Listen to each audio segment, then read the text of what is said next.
Bom, o negócio é o seguinte, agora a gente vai falar de asma. Desde o início do programa contei para vocês que seria um assunto importantíssimo com o nosso pneumologista, doutor Rodrigo Santiago, mais uma vez bem-vindo. Tudo bem, doutor? Viu? Pegou os bichinhos dos seus filhos lá, né? Deu uma... Alice, Laura, eu juro que eu devolvo, ele vai devolver. Depois eu devolvo. A gente sempre brinca quando aparecem aí alguns elementos, a gente sabe quem tem filho pequeno.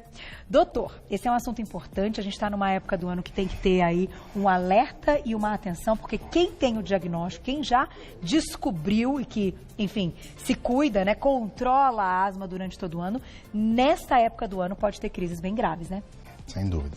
Bom, mais uma vez é um prazer estar aqui para ajudar a esclarecer sobre essa doença que é até subdiagnosticada. Você falou muito bem na chamada, muitas vezes a pessoa tem 10 pneumonias. Vai no pronto-socorro toda hora, eu tenho bronquite, tenho isso. Na verdade, ela tem asma e não foi diagnosticada, não passou com um especialista. No pronto-socorro, aquela correria que a gente já sabe, nem sempre vai ter um especialista. Que é o pneumologista. Que é o pneumologista. Então, a gente tem que verificar várias coisas numa consulta. Você tem que ver os antecedentes do paciente, se tem alguns familiares que já tiveram histórico de falta de ar, de chiado de peito. E aí você vai ver histórico do paciente, quantas vezes foi para o pronto-socorro, quantas vezes precisou ser atendido, fazer inalação, limitações. Então, assim... Qual é o primeiro passo? A gente pode destacar aí alguns sintomas que são clássicos da asma, claro que podem confundir com outras coisas, mas que são clássicos ali de livro. A gente fala que o paciente não lê livro, né? O paciente da medicina não lê livro, medicina não é matemática. Só que a asma tem alguns sintomas bem clássicos, sim. A doença já se caracteriza como uma inflamação das vias aéreas respiratórias, uma inflamação crônica, e que pode ser reversível espontaneamente ou não. Geralmente precisa sim do tratamento. Agora, é uma doença, por ser crônica, que não tem cura, mas tem controle.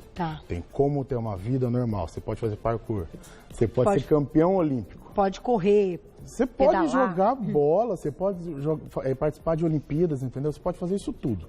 Agora, você realmente precisa se tratar e acompanhar. Como você vai ver que você tem que passar com um especialista? Quando você começar a ter essas crises, né? Quando você começar a ter falta de ar. A falta de ar muitas vezes traz chiado de peito. Aquele parece que tem um gatinho no peito, né? Muitas vezes dá tosse. E aí, cada asmático pode apresentar a doença de alguma maneira. Tem asmático que não tem crise para ficar em pronto-socorro, ter que usar inalação, mas não consegue fazer esporte. Cansa na hora de fazer esporte. Tem asmático que tem muita tosse.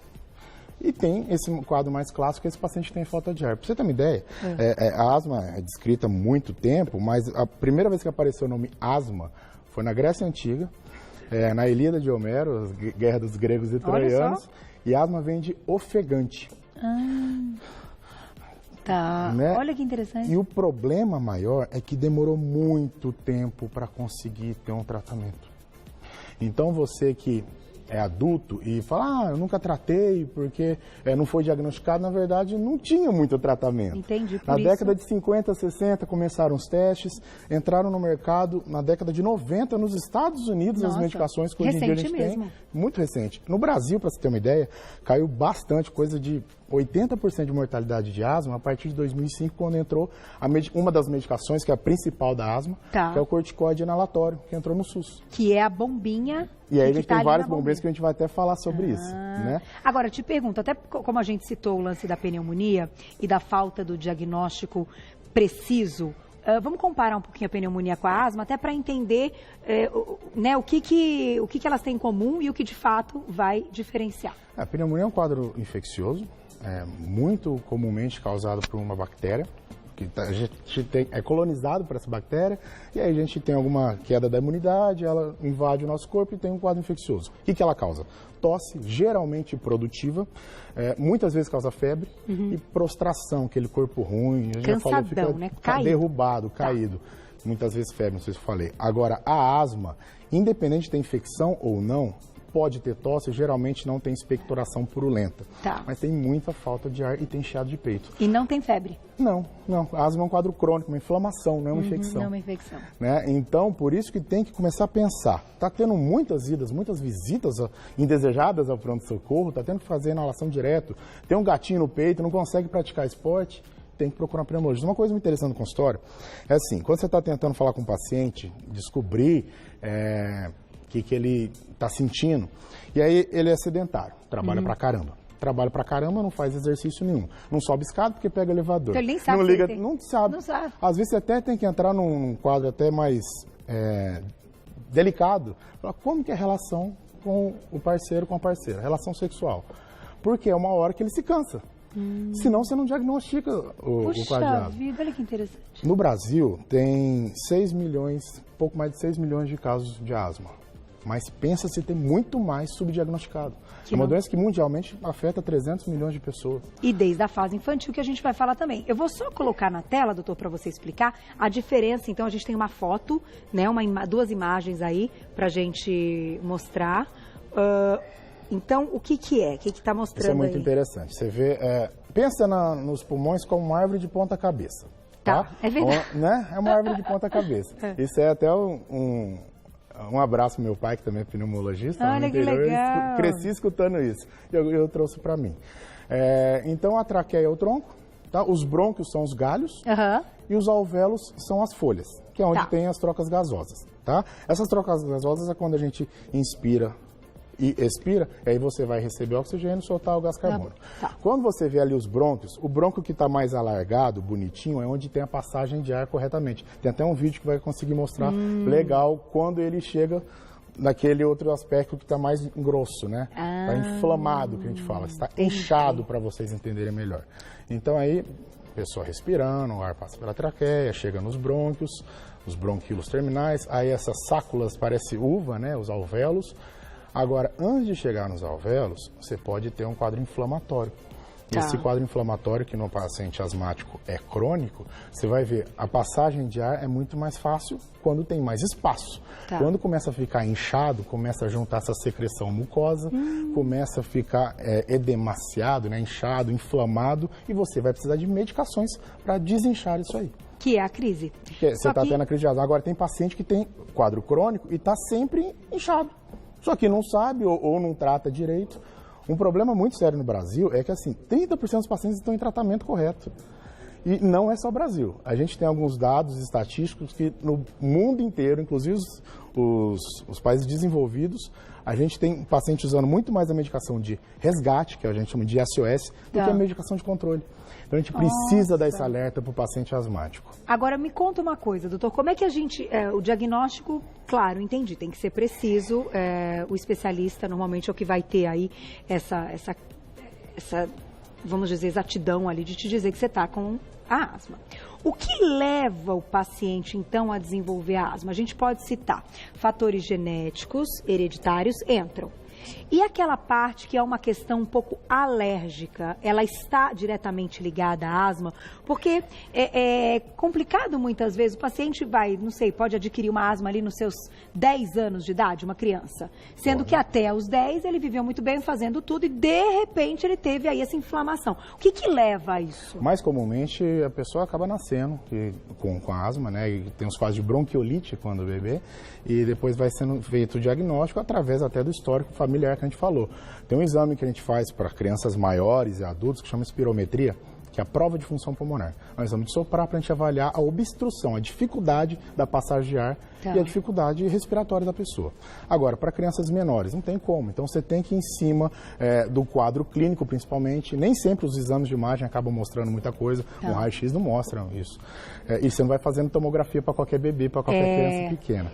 Então, o que a gente tem que ver? Tem que ver esse quadro de falta de ar, de limitação, de dificuldade da pessoa, da criança, de brincar na escola. Muitas vezes, molecada, hoje em dia as meninas também têm jogado futebol, joga no gol. Por que no gol? Porque cansa. Entendi. Não é porque gosta. Entende? Você vai jogar no gol se você quiser, não porque você está cansado. Que interessante. Às vezes chega, meu filho quer atestado para não fazer educação física e não consegue. Eu falei, não. Seu filho vai tratar para conseguir fazer educação física. Sem dúvida, sem tá? dúvida. Então é isso que é muito importante. Então a gente vê pelo quadro, pela essa falta de ar que a pessoa tem. E aí, isso a gente conversa bastante com os colegas não pneumologistas, né, pronto-socorro. Começou a ver paciente indo direto para o pronto-socorro, fala para procurar um pneumologista. Né, porque isso é importantíssimo para a gente tratar realmente a doença. Fazer o tratamento de controle para que tenha uma vida normal, uma vida plena, do que ficar só saindo da crise. Eu vou lá e já volto para a gente falar dos tipos de bombinha, então, e desses medicamentos. Você já me conta por que nessa época do ano as crises aumentam. Perguntinha do público na tela também, olha lá. Quem escreveu pra gente? Obrigada, Natália, um beijo. Meu bebê tem 1 ano e tem asma. Inalação alivia ou não? Bebezinho tem 1 ano, então teve o diagnóstico. Que bom que teve o diagnóstico, né? A inalação alivia ou não? Vamos falar de tratamento, doutor. Vamos lá, para fazer o diagnóstico de um bebezinho de 1 ano é até muito difícil, né? Deve ter algum histórico familiar, esse quadro de bronquiolite que apresentou. Agora, mais ou menos o que eu tinha falado, a inalação sim alivia. Agora, a gente tem medicações inalatórias para alívio apenas dos sintomas, que é o que vai tentar, que o brônquio está fechado, vai tentar dilatar e pronto, resolve por momento. Tá. E tem as medicações para tratamento, que é o corticoide inalatório. Corticoide inalatório, que isso aí vai deixar desinflamado, para não ter mais isso. Uma coisa que as pessoas confundem muito, corticoide, eu vou inchar, vou ficar gordo. Não, corticoide inalatório não causa esses problemas. Mas o uso, assim, ao longo de uma vida... Do oral. Esse não é o oral. Não, o oral via engolindo, ou até na veia, quando tem crise. Agora, a gente não quer que a pessoa tenha crise. Se a pessoa estiver tratando direitinho com o inalatório, a chance de ter crise é muito menor. Então o inalatório não vai causar o problema que a longo prazo o oral causa. Eu não sabia disso não. Olha que bom, Agora, gente. Como você vai evitar o oral? Fazendo direitinho o tratamento. Agora, é assim, é com bombinha também? Isso aqui eu trouxe para ilustrar, que é interessante, um pouco que a gente falou no começo. Antigamente não tinha muito tratamento, não tinha muita coisa. Era somente a medicação de alívio, que inclusive todo mundo ficava morrendo de medo por alguns efeitos colaterais que realmente podiam causar, e só. E aí começou a entrar algumas medicações. Hoje, a gente tem uma variedade de vários laboratórios muito bons e que tem várias opções. E aí cada paciente a gente pode escolher qual que é o melhor dispositivo para ele. Olha que legal! Aqui, todas essas medicações são para tratamento de asma e nenhuma delas é de resgate apenas. Nenhuma delas é de alívio apenas, isso tudo é de tratamento. O paciente escolhe. Esse aqui, você coloca uma cápsula, estoura e aspira. Uma vez no dia, por exemplo. Esse aqui, por exemplo, esse aqui são 2 vezes no dia, que também é semelhante. Esse aqui, quem se embanana com cápsula, é apenas abrir, aspirar e fechar. Olha, mesma coisa. Mas para criança, bebezinha é mais difícil. Aí a gente usa espaçador. Nesse caso aqui, essas 2 bombinhas aerossol, né, de spray, a gente tem a famosa, que é usada para apenas o resgate. Essas aqui são para tratamento. Um bebezinho é muito complicado, às vezes idoso também, para isso tem um espaçador. E você coloca o espaçador e usa. Também tem as opções, no caso da telespectadora, de um bebezinho, você pode fazer por inalação mesmo. Nossa, que depois, se a criança está maior, o adulto está maior, não dá para você ficar carregando um inalador, não é prático. Isso aqui é o tamanho de um batom, que você carrega na sua bolsa. Que bom, gente. Você vê como evoluiu? A gente vai colocar mais uma perguntinha do público e já eu tenho uma pergunta importante para te fazer para a gente encerrar, tá? Importante mesmo, vamos lá. Do público na tela, então. Obrigada, Misael, um beijo. Atividade física faz bem para o asmático? Pergunta importante. Misael, não faz bem não, faz muito bem. É uma parte do tratamento. É muito importante o paciente ter uma vida ativa, ter uma vida saudável, fazer esportes, fazer exercício, só que para isso precisa estar em tratamento. O asmático ele é indicado de se tratar. Claro, no momento de crise tem que ficar em repouso como qualquer outra pessoa. Agora, o asmático sente mais a crise. Esse tempo em São Paulo está horrível, está seco, né? E aquele seco e frio. Então, eu não sou asmático, eu estava tossindo até ontem. Eu pensei que eu fosse estar tossindo aqui no momento. Não, dá mais falta de ar para todo mundo, né? Quem tem asma é muito mais sensível. E aí é o grande problema. Às vezes o paciente asmático não está em tratamento correto e regular porque está tudo bem. Está conseguindo fazer o esporte dele, não está tendo crise e deveria estar acompanhando e tratando. Cai uma temperatura assim, isso aqui é um puxão de orelha para um amigo pessoal que eu tenho que tem asma e é pronto, H1N1. Quase ficou internado, quase deu pepino. Então abre uma porta para outras coisas também. Muito, e descompensa toda a asma. Agora ele está tratando direitinho. Olha que perigo. Até vamos mostrar. E agora voltou a praticar esporte de novo. Ó, bichinho de pelúcia, animalzinhos, né? É aquela parte externa, né, que ele estava falando. Pode aumentar a crise, né? Enfim, então, todo mundo gosta de ter, né? Já falei, Alice Laura, depois eu devolvo, tá? Agora, o que não pode é ficar no quarto. Não pode ficar juntando poeira. Principalmente para paciente asmático alérgico, que é aquilo que eu já falei uma vez, né? É o pacote todo. Tem a rinite, a alergia do nariz, tem a asma, a alergia dos pulmões, tem a alergia de pele. É um jeito fácil para poder entender. E o tapete, né, também ali. qual é o problema dos livros? Os livros podem juntar poeira. Se está todo dia abrindo e lendo, maravilha, não tem problema. Mas fica lá quieto, vai juntar poeira. E aqui esses livros até tem de bichinho até para lembrar. E quem tem asma tem que limpar a casa com o quê? É aspirador de pó? Olha só que interessante, quem inventou o aspirador de pó foi um asmático. De tanto que ele sofria. Não pode ficar varrendo com vassoura, porque sobe. Agora, aspirador de pó é interessante sim, passar um pano úmido é interessante sim. Tá? Então tem que tomar cuidado até nesse tipo de faxina. Isso aqui, é importantíssimo nesse momento. Pra gente, para nós dois que não somos asmáticos, é importante, imagina para o asmático. Então, lavar as narinas com soro fisiológico. Uma coisa muito melhor até do que os umidificadores, deixar uma toalha molhada no quarto à noite. Também ajuda. Algumas bacias com água, porque o umidificador ligado muito tempo pode deixar muito úmido o ambiente. E tudo que é em excesso é ruim. Então, muito seco é ruim, muito úmido é ruim, cria bolor, fungo. E você sabe, não é merchandising não, tá? Porque tem diversas marcas, mas eu acho que minha diretora concorda comigo. Um dos melhores investimentos que eu já fiz na vida foi aquele robô de limpeza. Olha, eu vou te falar que melhora muito a condição da casa e dos processos alérgicos, que eu tenho marido e filho alérgicos e tal. É interessante, gente, para quem puder fazer o investimento, tem de várias marcas, vem de fora do país, não estou fazendo merchandising de absolutamente nada, estou dando um depoimento que foi muito positivo na minha casa, porque tira mesmo um monte. Gente, é um negócio que você não acredita, você fala, acabei de limpar, você passa o negócio, sai, eu posso falar, meu Deus, de onde veio isso? Então, é interessante colocar aqui como dica. Quanto tempo a gente tem, Glaucia? 2 minutinhos, eu vou só... Vamos deixar do público, então, e outro dia depois eu faço a minha. Na tela, então, quem escreveu pra gente? Vamos ver se dá tempo. Silvia, beijo. Meu filho tem 26 anos e faz uso de remédio no nariz com muita frequência. Tem alguma restrição quanto a isso? O remédio é interessante que vem entre aspas, né? Tem uma gama de possibilidades de ser não deve remédio. ser o soro, eu acho que é aquele que... Existe o corticóide nasal para o tratamento crônico também da rinite e cada caso é um caso. Tem casos de tratamento de rinite que tem que ser sempre mesmo e alguns casos são só sazonal. Diferente do asmático, tem que usar sempre, conforme a consulta com o pneumologista. Agora, aquele descongestionante nasal... Perigoso, né? Aquele que parece que você joga um diabo verde no ralo da pia e limpa tudo, né? E aquilo lá pode fazer muito mal. Joga um diabo verde. Né? E aquilo lá pode fazer muito mal e pode até... prejudicar muito a mucosa nasal e a longo prazo vai acarretar mal e vai ficar pior ainda. E eu já ouvi que dá problema cardíaco também, além de aumentar riscos de eventos cardiovasculares, taquicardia, taquiarritmia e tudo mais. Isso. Assim como a bombinha de resgate do asmático. Se a pessoa ficar só usando essa bombinha errada. Tem que fazer o tratamento. Agora, tem tratamento, gente? Vamos revelar esse aqui? É o principal vilão. O principal vilão da asma. O cigarro. Se ele é vilão de quem não tem problema respiratório, se ele é vilão de quem não é asmático, imagina do asmático. Tá? É a morte.